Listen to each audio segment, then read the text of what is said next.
welcome to No Water River and the Spotlight on NCTE Poets series with Bennett Hopkins. Today we're featuring Arnold Adoff, who was the 8th recipient of the NCTE Award for Excellence in Poetry for Children in 1988. And of course we're here with Lee. How are you doing, Lee? Fine, thank you, Renee. Now Arnold is a really interesting poet because he has very eclectic interests. He was a history teacher. He was very interested in music. He also managed the jazz musician Charlie Mingus, for example, and he was a political activist, and also family was very important to him. So how do all of these things inform his poetry? Well, I think to place Arnold in the canon of children's literature, we have to include his family. Of course, he was married. He married in 1960 to Virginia Hamilton, who certainly was one of the most renowned writers of our time, who was a Newbery Award winner for M.C. Higgins the Great, and she was the first African-American to win a Newbery Award. Arnold and Virginia had two children, Jamie, who became also a poet and writer, and interestingly enough, he won the Bennett Hopkins Poetry Honor Book for one of his books, the song Shouts Out of My Mouth. You can see the relation with the poetry with his father. His daughter, Lee, is an opera singer who lives in Germany, who has performed opera throughout the world. So the family is extremely arts-oriented, to say the least. I met Arnold and Virginia in 1967 when Virginia published her very first novel, Zelie. Arnold was teaching in Harlem, in New York City. I was working at Harlem at a center for Bank Street College of Education. We met then, and we have become friends, and we've been friends ever since. The late 1960s, actually, as you know, was the height of social change. Civil rights became the most important topic of the decade and to follow.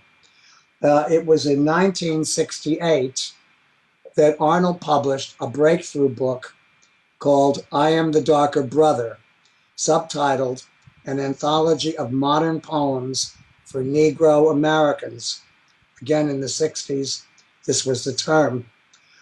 This, again, was a breakthrough book. There were very, very few poems about or written for African Americans. It was the same time, interestingly enough, that I had done my first collection, Don't You Turn Back, Poems by Langston Hughes.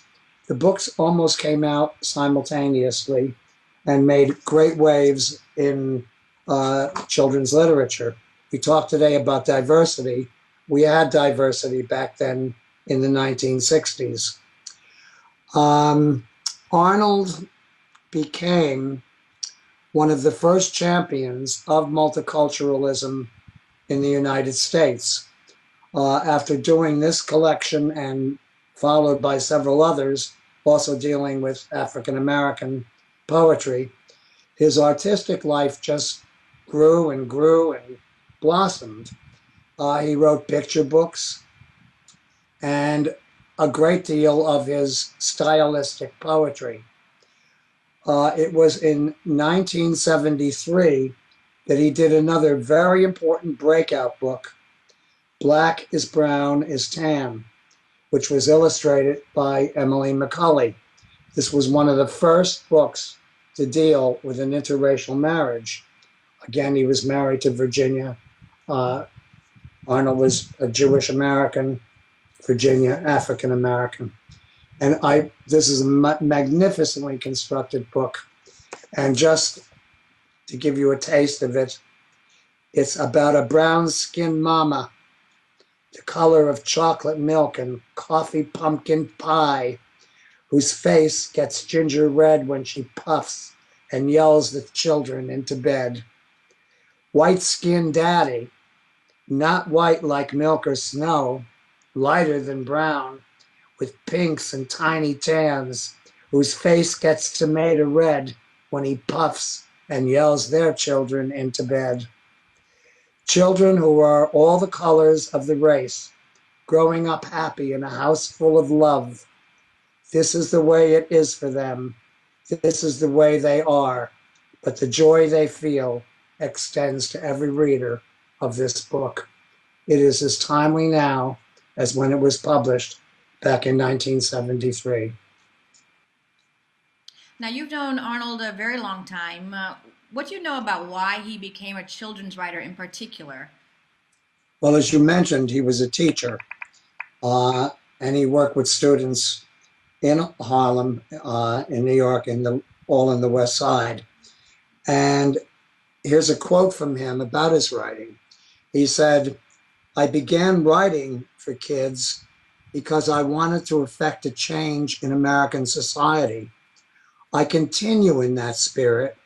By the time we reach adulthood, we are closed and set in our attitudes. The chances of a poet reaching us are very slim, but I can open a child's imagination. I can develop an appetite for poetry, and more importantly, show youth that poetry is a natural part of everyday life." And this is exactly what he wanted to do via his anthologies. As for poetry, not only anthology, but the poetry that he has written, he said to me, "There are many definitions of poetry as there are different kinds of poems, because a fine poem combines the elements of measuring music with a form like a living frame that holds it all together. My own personal preference is that music first must sing out to me from the words. How does it sound? Then how does it look? I really want a poem to sprout roses and spit bullets.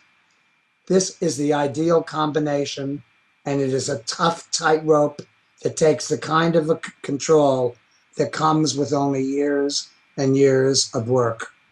And certainly, my goodness, if he started writing in the 60s, Arnold has been writing for decades and decades and continues to write and lecture. Now, Adolf has written over 30 books and anthologies for children. What is he working on most recently? Well, one of his recent books, which was highly acclaimed, was his book, Roots and Blues, a celebration, which traces the history of blues through the ages from slavery right up to the present. Again, a book filled with musicality. Again, his love of words and his very stylistic approach to poetry. Of all the poets that we've interviewed and those that come, Arnold has quite a unique style, a style like no other. Again, to give an example of his stylistic approach to poetry, I'll read one poem from Roots and Blues.